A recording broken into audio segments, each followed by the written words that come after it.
Muy bien, hermanos, pues vamos al Evangelio de Mateo, que es la parte que hemos estado estudiando, y vamos a continuarla al día de hoy. Muy bien, yo creo que tú y yo ya estamos un poco renuentes a leer los periódicos o a escuchar las noticias, debido a que parece que en este escuchar o en este leer estamos viendo novelas de terror, ¿verdad? Malas noticias que parecieran ser sacadas de cuentos de este famoso autor Edgar Allan Poe, ¿verdad? Que era de terror, de misterio y de todo eso. Y sin duda cada uno de los hechos que están pasando en lo cotidiano pues están rebasando la ficción. Y tenemos hace poco pues cómo narraban la noticia de dos chicos mazahuas que fueron por ahí masacrados, ¿verdad? Por cuestiones pues del crimen que está sucediendo allí en la Ciudad de México. Esto sin duda pues afecta nuestras emociones, afecta nuestro sentir, porque no queremos escuchar ese tipo de noticias. Sin embargo, hermanos, déjenme decirles que esto no es novedoso. Esto tiene ya sus principios y sus narrativas desde hace mucho tiempo. Y lo que vamos a ver a continuación es una de esas escenas escalofriantes y macabras que parecen sacadas de los tiempos actuales.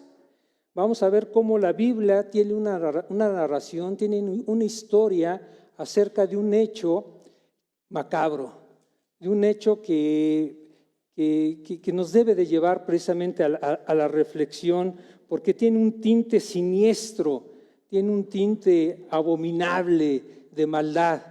Entonces, si hay niños que nos están escuchando, es la palabra de Dios la que está mencionando este hecho, y quiero que lo tomen con el debido respeto, honra, pero también con la debida precaución, porque no es de ninguna manera para causar temor, es una enseñanza para nosotros de que estamos junto a un reino macabro. ¿Okay? Entonces, vamos a recordar un poco el contexto inmediato anterior sobre lo que hemos estado estudiando. Y todo el capítulo 13, o casi todo el capítulo 13 de Mateo, nos habló de las parábolas del reino. ¿Cuál reino? Del reino de los cielos, del reino de Dios, del reino que vino ya aquí a la tierra por medio del Señor Jesucristo, y que por medio de parábolas y enseñanzas, unas explicadas, otras no explicadas, y que ya durante 3 semanas se nos dio el panorama sobre lo que significan estas enseñanzas, pues viene a salir la situación de que el reino de los cielos tiene características muy interesantes, muy importantes y muy agradables. El reino de los cielos se caracteriza porque tiene buenas noticias, porque habla de justicia, de libertad, de esperanza, de paz, de poder, de gozo, de bondad, de verdad, de misericordia, de gracia, entre muchas otras cosas. Entonces el capítulo 13 nos da un panorama muy alentador de lo que es el reino de Dios, de lo que es el reino de los cielos y de lo que nos espera a nosotros los creyentes cuando somos trasladados al reino de nuestro Padre Dios. Entonces, el capítulo 13 realmente es una esperanza, es una luz en medio de estas oscuridades, es un rayo de aliento para todos nosotros que estamos transitando todavía este mundo. Sin embargo, hay un contraste, y este contraste también es interesante el poderlo analizar, porque es lo que nos va a dar la diferencia entre uno y otro, para que tú y yo estemos conscientes en dónde estamos parados y hacia dónde vamos. Porque este mensaje nos implica a todos. Es por eso que tenemos que darle la vuelta al capítulo 13 y empezar el capítulo 14 del libro de Mateo. Entonces vamos a leer Mateo capítulo 14, versículos del 1 al 12. Por favor, todos en sus Biblias puedan seguirme con este pasaje. Dice así Mateo 14 del 1 al 12. En aquel tiempo, Herodes el tetrarca oyó la fama de Jesús y dijo a sus criados: este es Juan el Bautista, ha resucitado de los muertos y por eso actúan en él estos poderes. Porque Herodes había prendido a Juan y le había encadenado y metido en la cárcel por causa de Herodías, mujer de Felipe su hermano, porque Juan le decía: no te es lícito tenerla. Y Herodes quería matarle, pero temía al pueblo, porque tenían a Juan por profeta. Pero cuando se celebraba el cumpleaños de Herodes, la hija de Herodías danzó en medio y agradó a Herodes, por lo cual éste le prometió con juramento darle todo lo que pidiese. Ella, instruida primero por su madre, dijo: dame aquí en un plato la cabeza de Juan el Bautista. Entonces el rey se entristeció, pero a causa del juramento y de los que estaban con él en la mesa, mandó que se la diesen y ordenó decapitar a Juan en la cárcel.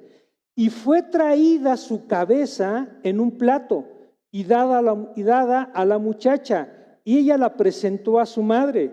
Entonces llegaron sus discípulos y tomaron el cuerpo y lo enterraron, y fueron y dieron las nuevas a Jesús. Relato macabro, sin duda alguna. Y vamos a desglosarlo un poco para ir viendo y entendiendo un poco cuál es esta dinámica de esta narración, de esta parte de noticias de lo que estaba sucediendo allá en Israel en este tiempo. Vamos a ver entonces cuál es el escenario el que se está describiendo esta narrativa.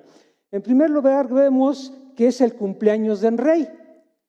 Y bueno, imagínense cómo puede ser la celebración del cumpleaños de un jerarca. Pues con gran pompa, con gran celebración, con muchos invitados, comida, fiesta y todo ello. ¿Quiénes intervienen? ¿Quiénes están en este escenario? Bueno, están Herodes Antipas, identificado como Antipas, tetrarca, y ahorita vamos a ver de dónde proviene este Herodes Antipas. Herodías, su mujer, Salomé, hija de Herodías.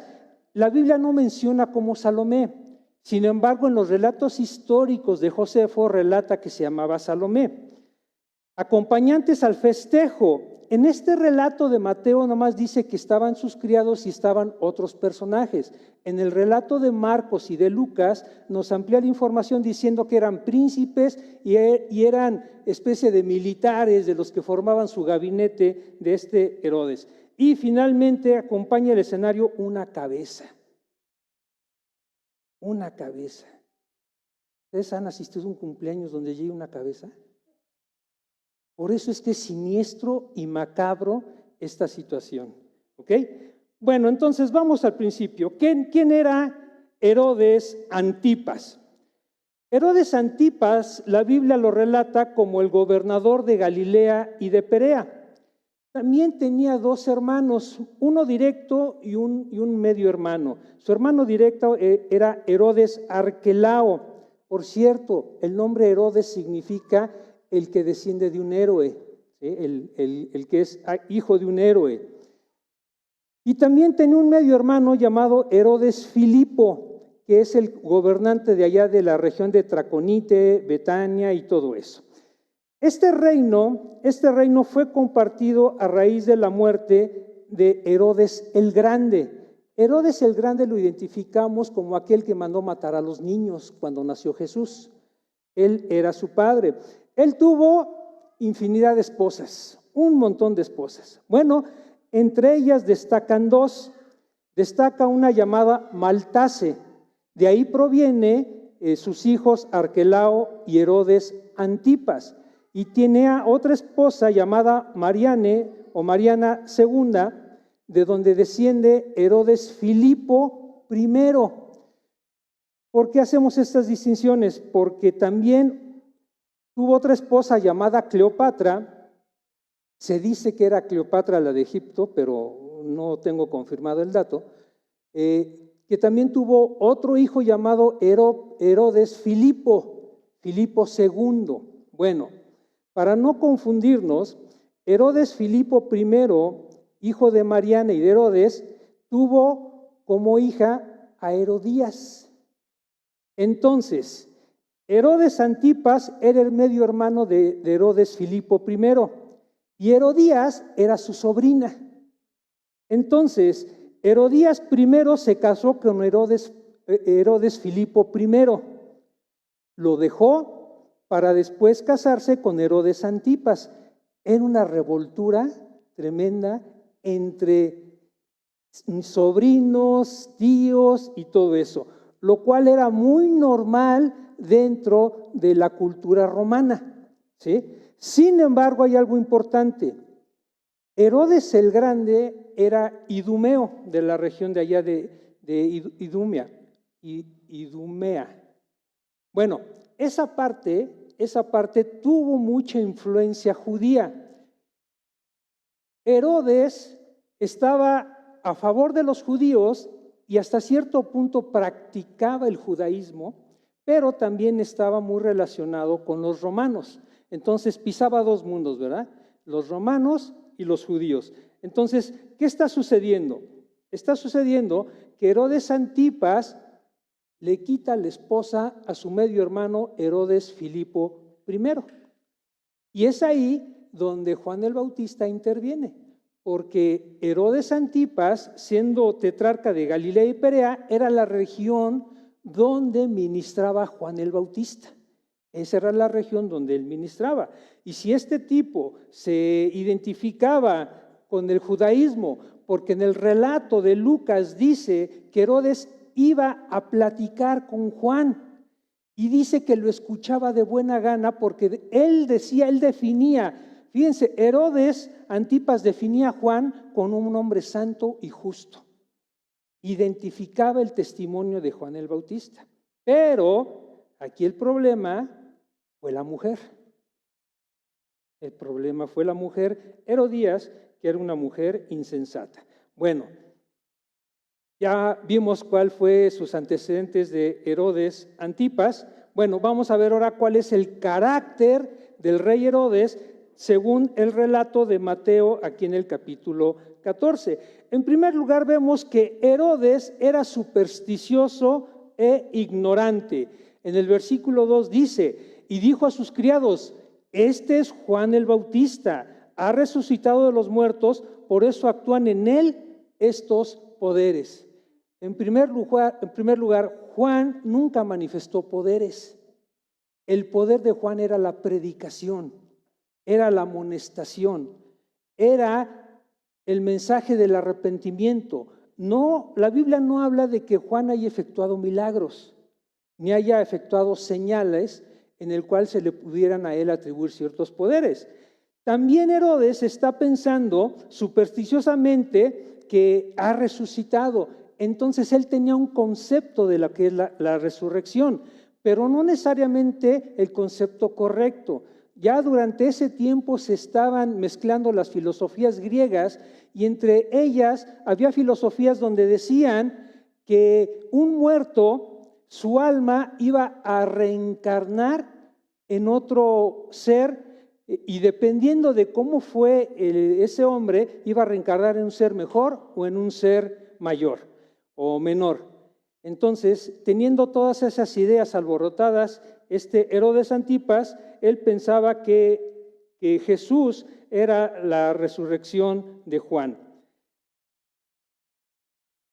Herodes era injusto y sumiso a su mujer. Versículo 3, porque Herodes había prendido a Juan. No había delito alguno de parte de Juan como para merecer la cárcel, pero le había encadenado y metido en la cárcel. ¿Por quién? Por causa de Herodías, mujer de Felipe, su hermano. ¿Ven cómo la Biblia es muy clara y no da encubrimiento alguno, ni trata de suavizar el asunto? Es un relato frío. Es un relato frío porque aquí dice, no había delito alguno, pero a causa de la mala influencia de la mujer necia, dice, por la presión, yo no me imagino a Herodías, pero bueno, yo creo que sí, más bien sí nos lo imaginamos, ¿verdad?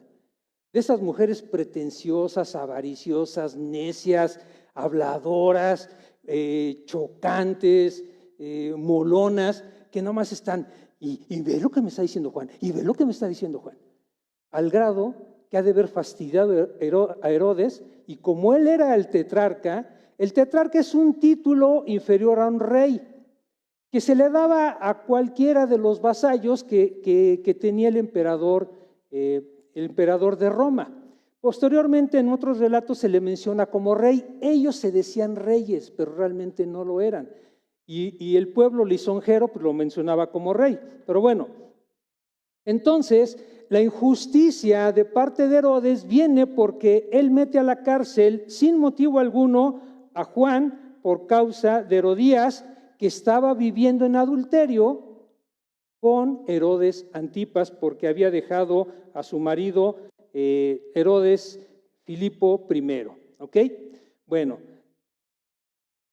Herodes era adúltero, incestuoso y desobediente. Versículo 4, porque Juan le decía, no te es lícito tenerla, tanto por la ley judía como por la ley romana. Por las dos leyes no le era lícito que Herodes Antipas estuviera teniendo vida matrimonial con esta mujer Herodías. Y por lo tanto, él era adúltero, incestuoso y desobediente, porque aparte era su sobrina. Entonces, la ley judía prohibía ese tipo de relaciones. Herodes Antipas era vengativo. Versículo 5. Y Herodes quería matarle, porque temía al pueblo porque tenía a Juan por profeta. Una manera de quitarte el problema, una manera de quitarte el señalamiento, una manera de apaciguar a esta esposa, pues era por medio de borrar del mapa a Juan. ¿Y cuál era la manera? Pues matarle. Pero Herodes era muy temeroso. Era temeroso de su mujer, era temeroso de Salomé, era temeroso de sus invitados. Versículos 9 que complementa al temor que tenía del pueblo. Dice, entonces el rey se entristeció, pero a causa del juramento y de los que estaban con él en la mesa, mandó que se la diesen. El miedo hizo actuar a Herodes. El temor a la gente, el temor a quedar mal, el temor de ser visto como un rey tibio, como un rey que no cumplía su palabra, como un rey frágil, lo llevó a tener la resolución de mandar matar a Juan el Bautista. Por lo tanto, Herodes Antipas se convirtió en un asesino. Versículo 10, y ordenó decapitar a Juan en la cárcel. Qué sencilla orden, pero qué gran pecado cometió. Y entonces empezamos a ver un poco el ambiente, ¿verdad? Un ambiente festivo se convierte en un ambiente macabro. En un ambiente en que debería de haber jocosidad, gozo, alegría, se convierte en tragedia. ¿Por causa de qué? De todos. Por causa de todos. No vamos a echarle la culpa nada más a Herodes Antipas, que sin duda tiene una culpa y muy fuerte. Sin embargo, se conjuntaron todas las cosas para llevar a cabo este crimen y ordenó decapitar a Juan en la cárcel. Qué fácil, ¿verdad?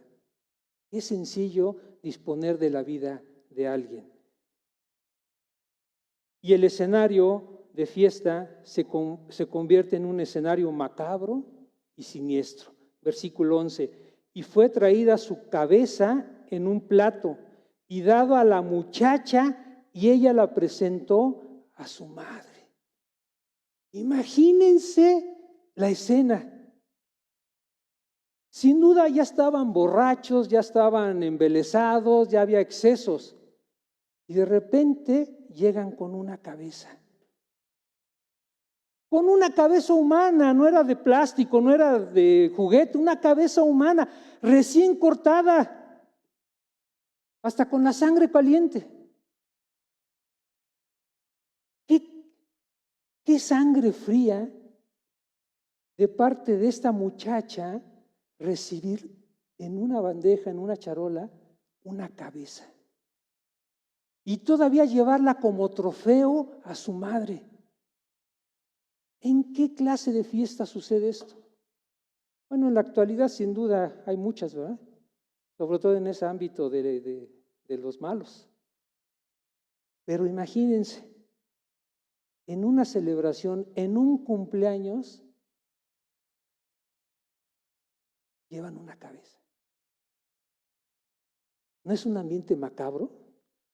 ¿No es un ambiente siniestro? ¿No es un ambiente totalmente desagradable? ¿Cuál sería la respuesta de todos los demás? No dice la Biblia, pero fueron cómplices. Fueron cómplices porque lo que Herodes Antipa estaba haciendo era un asesinato. No era justicia, era un asesinato. Y si estos hombres y estas mujeres no callaron, más bien callaron y no hicieron nada para impedirlo, las convierten en cómplices. Las convierten en cómplices de un asesinato. ¿En qué clase de fiesta hay complicidades de asesinatos? ¿En qué clase de celebración hay euforia por recibir una cabeza?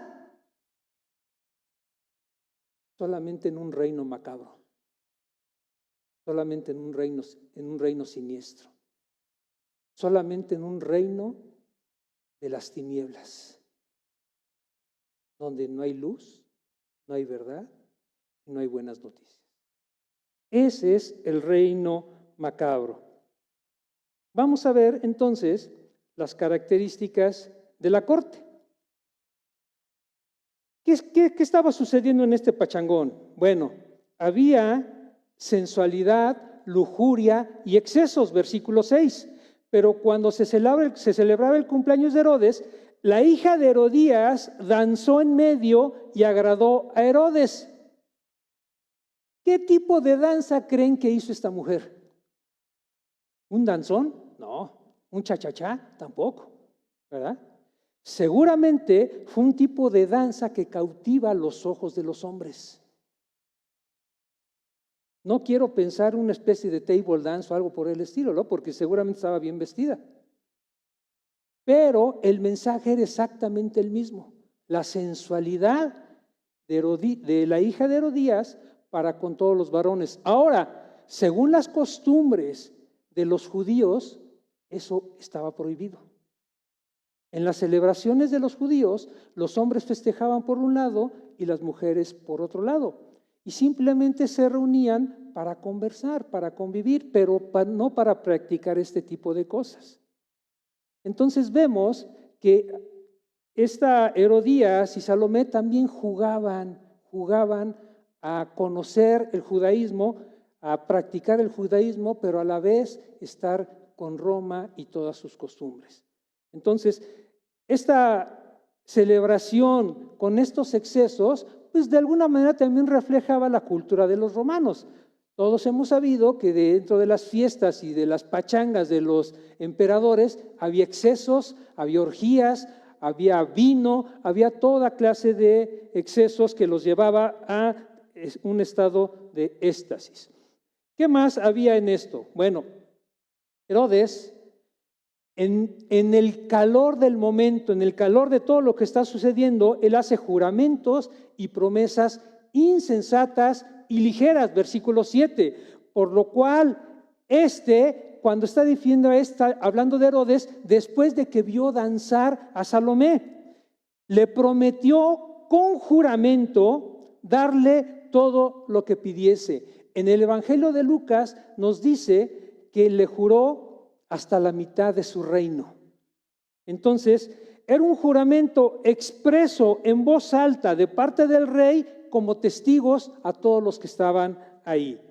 Seguramente Herodes no pensó lo que estaba diciendo.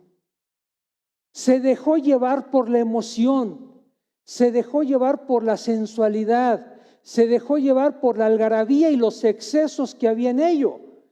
Su mente estaba nublada, su mente no estaba pensando adecuadamente, no había razonamiento en él, de manera que cuando lanza este juramento y esta promesa insensata y ligera, él se enlaza con los dichos de su boca. ¿Qué sucede con todos los demás? Bueno, hay avaricia, perversidad, venganza, mente asesina. Versículo 8. Ella, Salomé, instruido primero por su madre, dijo: dame aquí en un plato la cabeza de Juan el Bautista. ¿Qué clase de madre le pide a su hija que sea cómplice de un asesinato?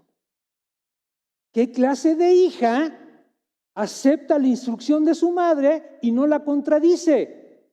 Porque las dos eran igualitas. Las dos eran avariciosas, eran pervertidas, tenían sed de venganza y lo peor del caso es que tenían una mente asesina. Y a ellas no les importaba lo que el pueblo dijera o los que estaban ahí pensaban. Ellas actuaban. ¿Qué pasa con los demás? Con los demás hay complicidades, hipocresía, conveniencias. Versículo 9. Entonces el rey se entristeció, pero a causa del juramento y de los que estaban en la mesa, con él en la mesa, mandó que se la diesen. ¿Qué clase de hombre, después de que reacciona por la petición que le dan, no se echa para atrás? O no dice: oye, la promesa era para ti, no para tu mamá. Te prometí la mitad del reino, no una vida, no cometer un asesinato. ¿Qué clase de hombre no reflexiona en todo ello? ¿Qué tristeza tuvo Herodes Antipas? Una especie de tristeza, pero por la petición propia, pero a la vez porque él sabía que Juan no se merecía la muerte. Pero eso no lo detuvo. Eso no lo detuvo.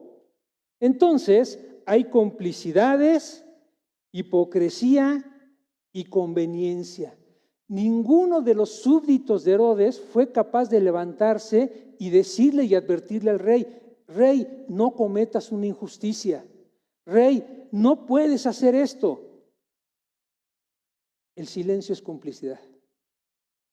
Y el silencio avala los dichos del rey. Por lo tanto, el ambiente era un ambiente de conveniencias. Era un ambiente de hipocresías y de complicidades. Qué bonita fiesta, ¿eh? Y finalmente, esa corte estaba caracterizada por la morbosidad, insensibilidad, dureza y maldad. Versículo 11. Y fue traída su cabeza en un plato y dada a la muchacha, y ella la presentó a su madre. Qué sangre fría, qué insensibilidad, qué dureza de corazón, qué mentes tan pervertidas pueden celebrar un asesinato. Y lo peor del caso es que lo vieron con sus propios ojos lo que estaba sucediendo. No sé cuál haya sido sus reacciones, pero si la reina estaba feliz, la hija de la reina estaba gozosa, los demás, ¿cómo deberían de fingir? Estaban alegres, estaban gozosos. ¿Por qué? Porque de otra manera, probablemente su actitud delataba lo que verdaderamente sentían y ya no iban a ser una, iba a ser una docena de cabezas, ¿verdad? Entonces había una serie de ahí de complicidades. Entonces, ¿qué clase de reino es este? ¿Qué clase de corte? ¿Qué clase de personas? Este reino de Herodes Antipas, con todo su parlamento, con todas sus personas, con toda su familia, es un fiel reflejo del reino de las tinieblas. Son unos reflejos auténticos de lo que es el reino de las tinieblas. Y el reino de las tinieblas tiene su rey. ¿Quién es su rey? Es Satanás. Mateo 12, 26 dice, si Satanás echa fuera a Satanás, contra sí mismo está dividido. ¿Cómo pues permanecerá su reino? Entonces vemos que Satanás tiene un reino y ese reino es el reino de las tinieblas, por lo cual es toda una organización que trae influencia y que vamos a ver que también trae dignos representantes de lo que es ese reino. Su carácter, el carácter de Satanás y que refleja a sus súbditos es ser homicida y mentiroso. Juan 8:44 dice, vosotros sois de vuestro padre el diablo y los deseos de vuestro padre queréis hacer. Él ha sido homicida desde el principio y no ha permanecido en la verdad, porque no hay verdad en él. Cuando habla mentira, de suyo habla, porque es mentiroso y padre de mentira. Esta pachanga ¿es un reflejo del reino de las tinieblas? Igualitos, homicidios, mentiras, complicidades, todas esas situaciones, de parte de su rey supremo que es Satanás. Sus obras son perversidades, y vamos a ver y vamos a asociarla, no lo dice directamente, pero lo inferimos en estos versículos, acerca de cuáles son las perversidades que se practican en el reino de las tinieblas, pero que no tienen cabida en el reino de los cielos. Entonces, dice 1 Corintios así, ¿no sabéis que los injustos, o sea, injusticia, hubo injusticia en Herodes? Totalmente. ¿No heredarán el reino de los cielos? Entonces, en el reino de los cielos no hay injusticia. Vemos el contraste. No erréis, ni los fornicarios, Herodes era fornicario, claro, ni los idólatras, era idólatra del César y de sí mismo, porque ellos luego, más adelante, se proclamaban dioses. Ni adúlteros, era adúltero. Ni los afeminados, bueno, ahí sí no sabemos sus mañas, ¿verdad? Ni si los que echan combadores, ahí tampoco sabemos, ¿verdad? Ni los ladrones, ni los avaros, ni los borrachos, ni los maldicientes, ni los estafadores heredarán el reino de Dios. Este es el contraste, el reino de Dios no hay esto. Entonces, si en el reino de Dios no hay esto, ¿dónde se practica esto? En el reino de las tinieblas. Gálatas dice, y manifiestas son las obras de la carne, que son adulterio, fornicación, inmundicia, lascivia, idolatría, hechicerías, enemistades, pleitos, celos, iras, contiendas, disensiones, herejías, envidias, homicidios, borracheras, orgías y cosas semejantes a estas. ¿Estas dónde se practican? En el reino de las tinieblas. ¿Por qué? Porque dice Pablo, acerca de los cuales amonesto, como ya os los he dicho, que los que practican tales cosas no heredarán el reino de los cielos. Entonces vemos el contraste en lo que practica el reino de las tinieblas y lo que no es una práctica en el reino de los cielos. ¿Sale? Hay algunos dignos representantes del reino de las tinieblas. Y vamos a ver que Caín fue un digno representante del reino de las tinieblas. 1 Juan 3:12 dice, no como Caín, que era del maligno y mató a su hermano. ¿Y por qué causa le mató? Porque sus obras eran malas y de su hermano justas. Las obras malas de Herodes, las obras justas de Juan el Bautista. ¿Quién prevaleció? En este caso prevaleció el malo, ¿verdad? Herodes Antipas. Otro digno representante es un personaje llamado Elimás o Bar Jesús, que está en Hechos capítulo 13 versículos 8 y 10. Dice, es el relato de Pablo que está narrando lo que está sucediendo allá con el procónsul. Dice, pero le resistía Elimás, el mago, o sea, practicante del ocultismo, pues así se traduce su nombre, procurando apartar de la fe al procónsul. Pablo le está testificando de la fe en Cristo y este Elimas le estaba estorbando a Pablo. Entonces, Saulo, que también es Pablo, lleno del Espíritu Santo, fijando en él los ojos, dijo: oh, lleno de todo engaño y de toda maldad, hijo del diablo, enemigo de toda justicia, ¿no cesarás de trastornar los caminos rectos del Señor? Fíjense con qué énfasis Pablo está poniendo en su lugar a un digno representante del reino de las tinieblas, hijo del diablo. Estás tratando de apartar a este procónsul de la verdad que le está llegando. Hay otros dignos representantes que implícitamente lo está mencionando aquí Juan en el capítulo 8, versículo 44, que ya lo leímos, que era un poco la descripción de Satanás. Dice: vosotros sois, le está hablando a algunos judíos, vosotros sois de vuestro padre el diablo, y los deseos de vuestro padre queréis hacer. ¿Cuáles son los deseos de vuestro padre? Los judíos querían matar a Jesús. Y aquí Juan lo está describiendo como que el deseo del diablo es matar, porque él es homicida, ha sido homicida desde el principio.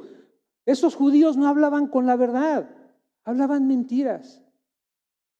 Fiel reflejo de su gobernante, el rey de las tinieblas. Entonces, unos judíos, no todos, pero unos, el Señor Jesucristo los cataloga como hijos del diablo.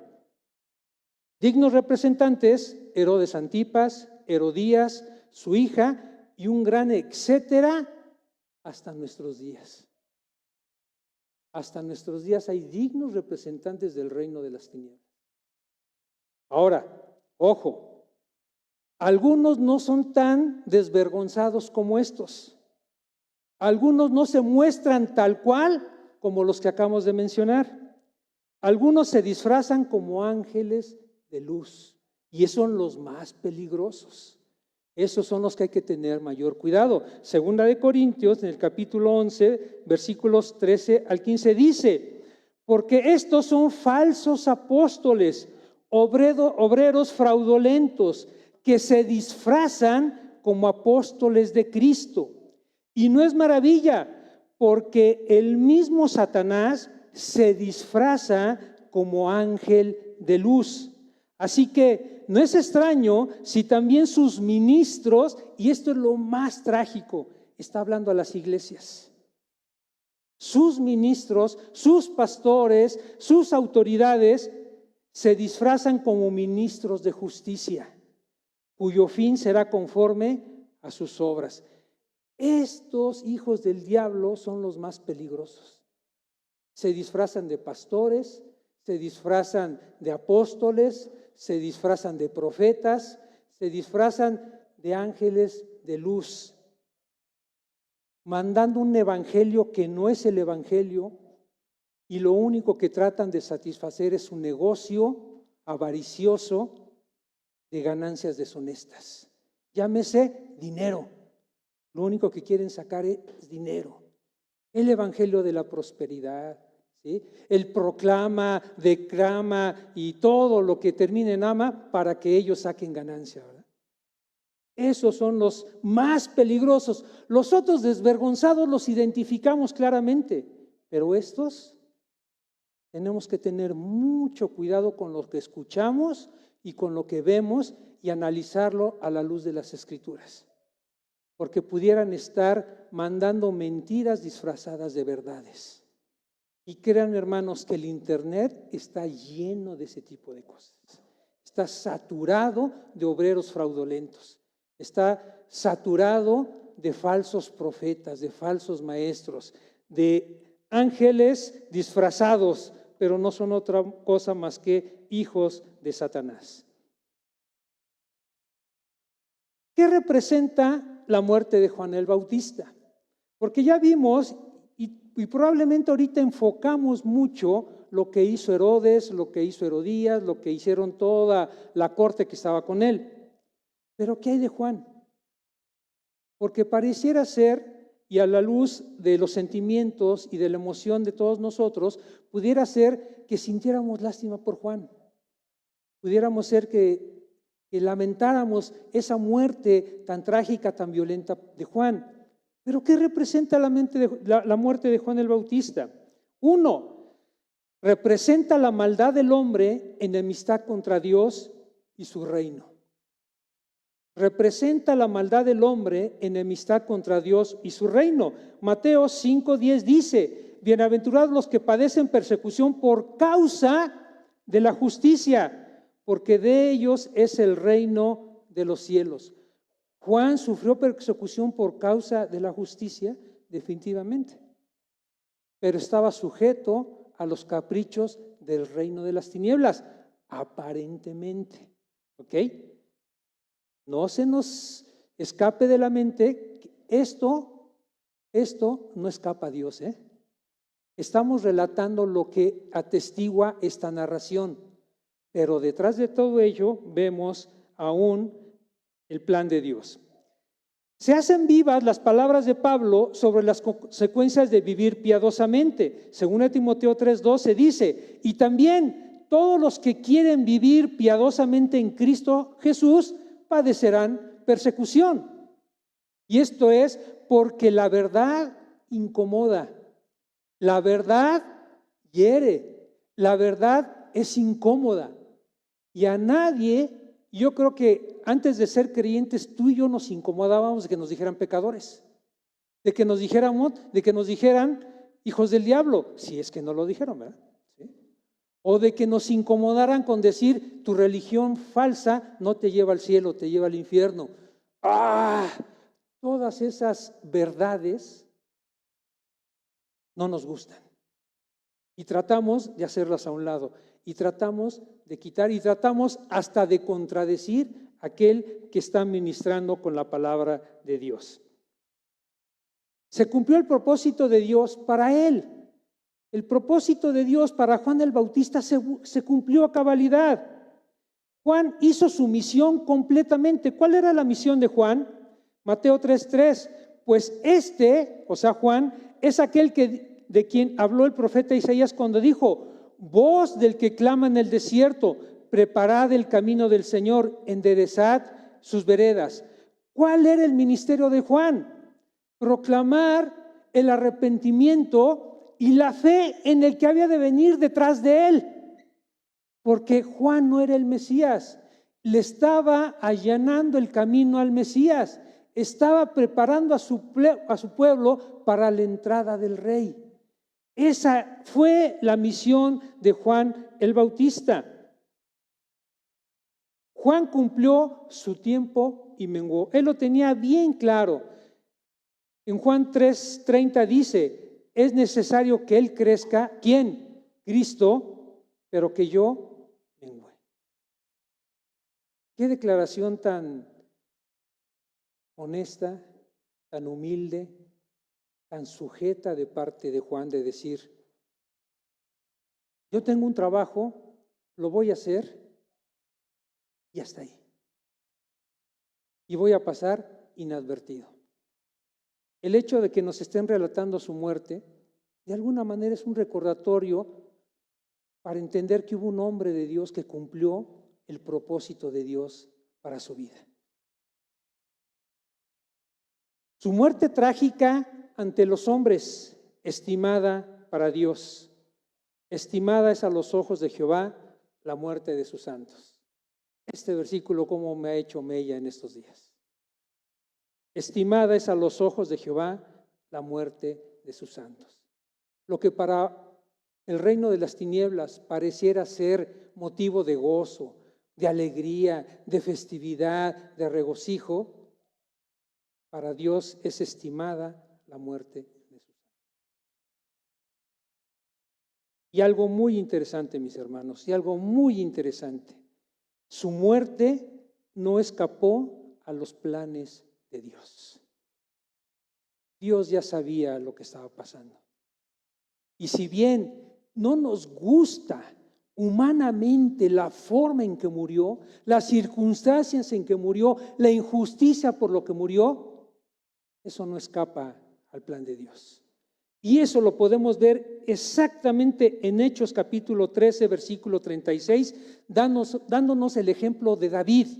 Dice, porque a la verdad David, está hablando del rey David, habiendo servido a su propia generación según la voluntad de Dios, durmió y fue reunido con sus padres y vio corrupción. Fíjense qué bonita declaración de parte del rey David.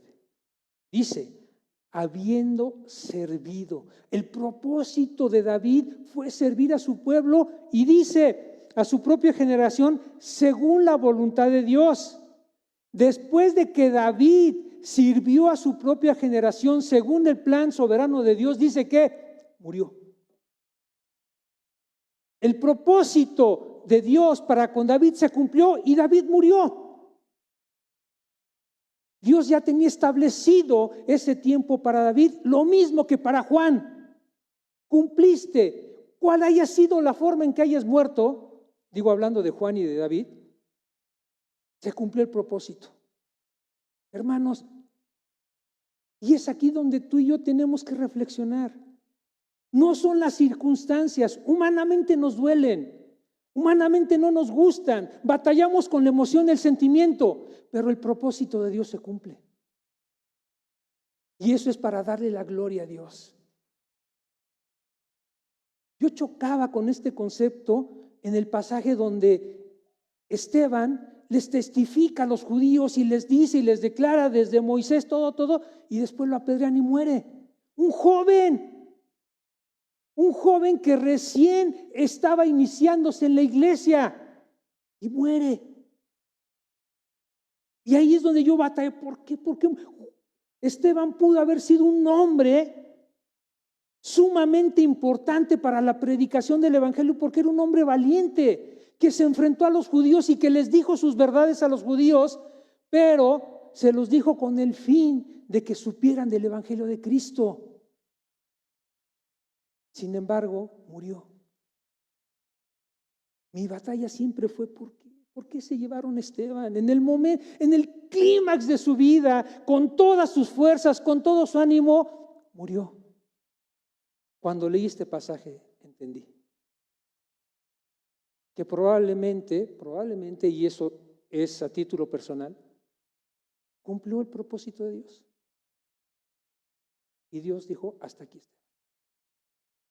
Y esa es la batalla luego de nosotros. Porque un niño muere, porque un jovencito, porque un anciano, porque alguien de la mediana edad. Y queremos meternos en la mente de Dios. Pero el propósito de Dios se cumple. Y si se cumple el propósito de Dios, estemos agradecidos con Él. Porque su plan se va a cumplir con nosotros, en nosotros y a pesar de nosotros. ¿Se cumplió en Juan el Bautista? Se cumplió. Las circunstancias no nos agradan, pero se cumplió el propósito de Dios. Amén. Hermanos, tenemos dos reinos. El reino de los cielos y el reino macabro o el reino de las tinieblas, cuyas características ya describimos, pero vamos a enfatizarlas. Reino de los cielos, buenas noticias, justicia, libertad, esperanza, paz, poder, gozo, bondad, verdad, misericordia, gracia. Esa es la característica del reino de los cielos. Eso es lo que Cristo vino a proclamar, el evangelio del reino. Sin embargo, estamos sujetos a un reino macabro. ¿Cuál es ese reino macabro? Ya lo vimos, características: tiranía, esclavitud, maldad, avaricia, venganza, crueldad, hipocresía, conveniencias, sensualidad, violencia, corrupción. Y tal vez tú y yo, este reino macabro lo estamos viviendo en nuestra propia casa, en la oficina, en la escuela, en el trabajo, con los vecinos. Probablemente estamos viviendo todo esto. Y hermanos, ¿ustedes creen que este reino macabro tiene solución? ¿Ustedes creen que este reino va a cambiar? El mundo El mundo se aferra a cambiar este reino podrido y corrompido, se aferra en quererlo cambiar. Pero vemos, y las evidencias son palpables para todos nosotros, que cada vez se hunde más y más y más y más. Y esto de traer cabezas ya es el pan de todos los días. Entonces, este reino macabro tiene que ser destruido. Este reino macabro tiene que destruirse en su totalidad. Pregunta: ¿tú? ¿Yo? ¿A qué reino perteneces? Porque tú debes de saber a qué reino perteneces. Y no me puedes decir que perteneces a dos reinos, porque eso no es posible. Convivimos y nos movemos en dos reinos, pero solo pertenecemos a uno. ¿Sí me explico la diferencia? Yo tengo convivencia con mucha gente que está dentro del reino macabro y sus acciones me están afectando y sus acciones me pueden incomodar y hasta pueden tomar mi vida, pero yo no pertenezco a ese reino. ¿Se acuerdan que el Señor Jesús dijo: no te pido que los quites del mundo, sino que los guardes del mal?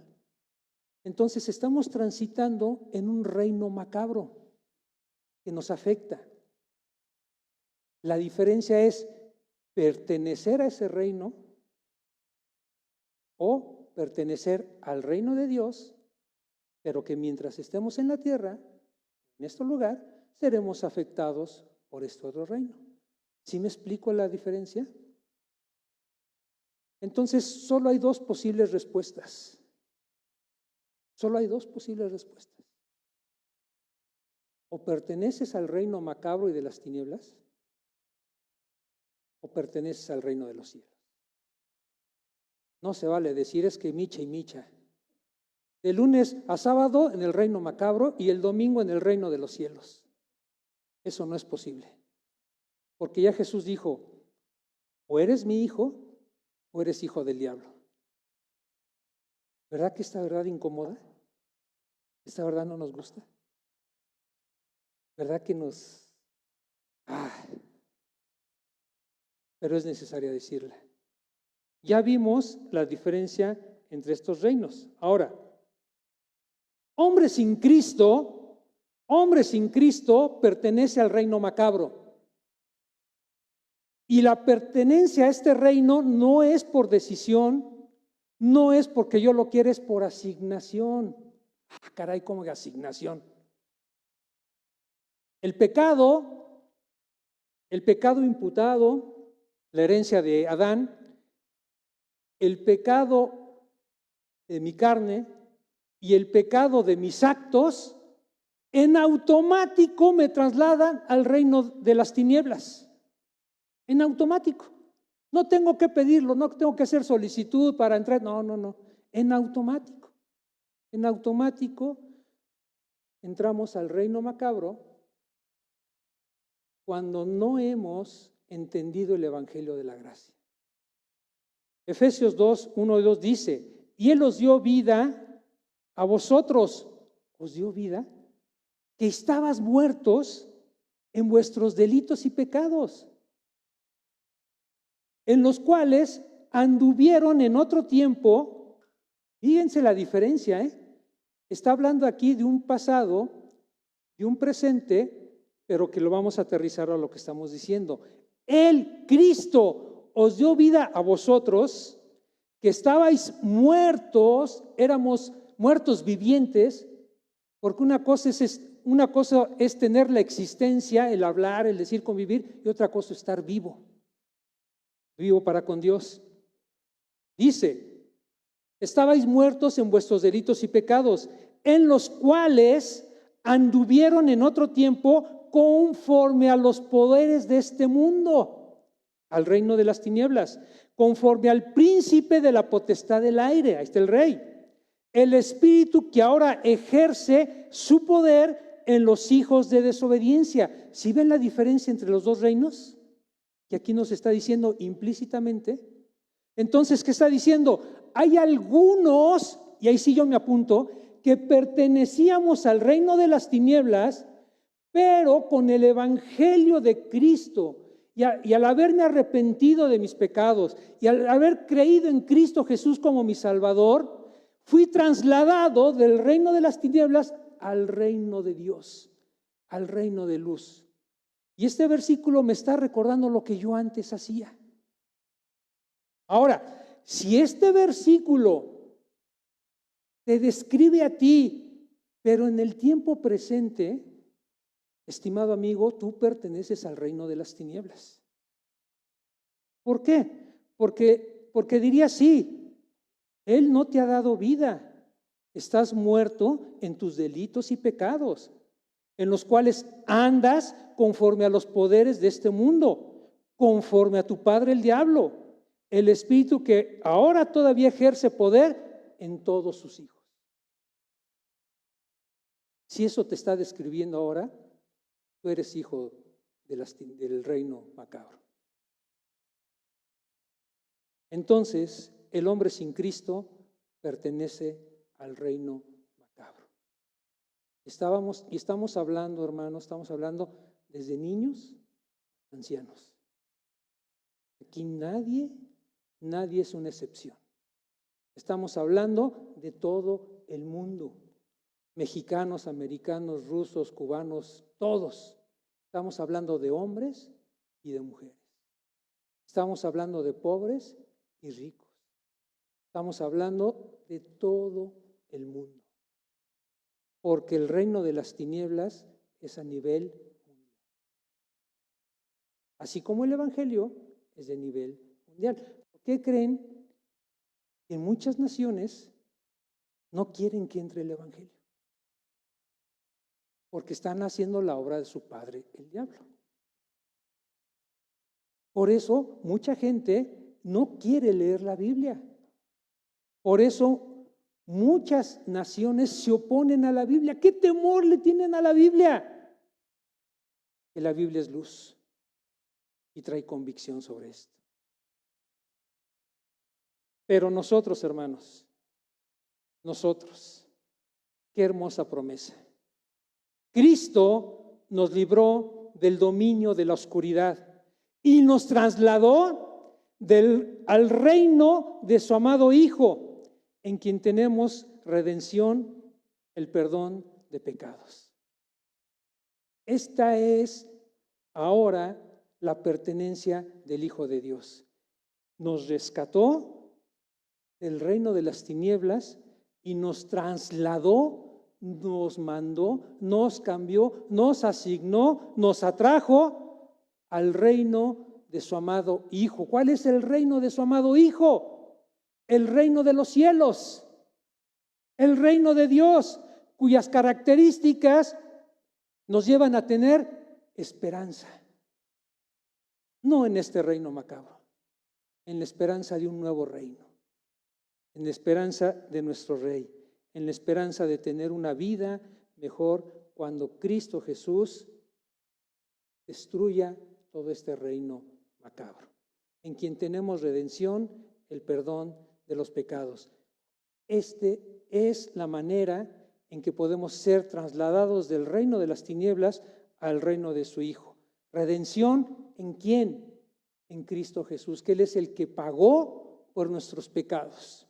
Y este es el evangelio, que Cristo Jesús vino a la tierra a morir por los pecadores, vino a pagar por el pecado tuyo, el pecado mío, vino a concedernos el arrepentimiento, vino a darnos la fe y la gracia para entender que solamente en Cristo puedo obtener perdón de pecados mediante mi arrepentimiento, mi fe, mi creencia en Él. Si yo no creo en Cristo, si yo no confío en Cristo, si yo no me he arrepentido de mis pecados, entonces no tengo redención y no tengo perdón de pecados. Solamente en Cristo. Como dice el coro, solamente en Él. Amén. Vamos a orar. Señor, en esta mañana o ya tarde, agradecemos que tu palabra, Señor, nos dé el contraste muy claro y muy preciso entre el reino de las tinieblas y el reino de Dios. Gracias, Padre, porque solamente al ver este contraste nos damos cuenta de la maravilla que es tu reino y de la manera tan sencilla que es acceder a tu reino, Señor, que es mediante el arrepentimiento y la fe en Cristo Jesús nuestro Señor, que murió por nuestros pecados para darnos vida eterna y trasladarnos del reino de las tinieblas al reino de luz. Padre, te pedimos porque en esta hora tú puedas darle convicción de pecado a todos aquellos que no han creído en tu santo nombre, Señor. A todos aquellos que resisten la verdad por medio del engaño, por medio de la religión, por medio de su propia sabiduría, por medio de su necedad o por medio de ser atrapados por el rey de este siglo, Señor, que los tiene cautivos a sus propios deseos, Padre. Pero te pedimos que en el nombre de Jesús tú les des la libertad en Cristo por medio de la fe y por medio de creer en ti. Pero, Padre, es tu evangelio, Señor, son tus palabras, simplemente las proclamamos nosotros, Señor. Gracias, Padre, por habernos trasladado al reino de la luz. Y, Padre, permítenos tener ese buen testimonio que refleje a quién pertenecemos, que dé evidencias de quiénes somos y que, Padre, pueda mostrar al mundo que hay un reino diferente al que la gente está acostumbrada. Y ese reino de luz, ese reino de los cielos, es tu reino, Señor, por el cual te damos gracias y pedimos tu bendición para el resto del día. En Cristo Jesús nuestro Señor. Amén y amén. Muchas gracias.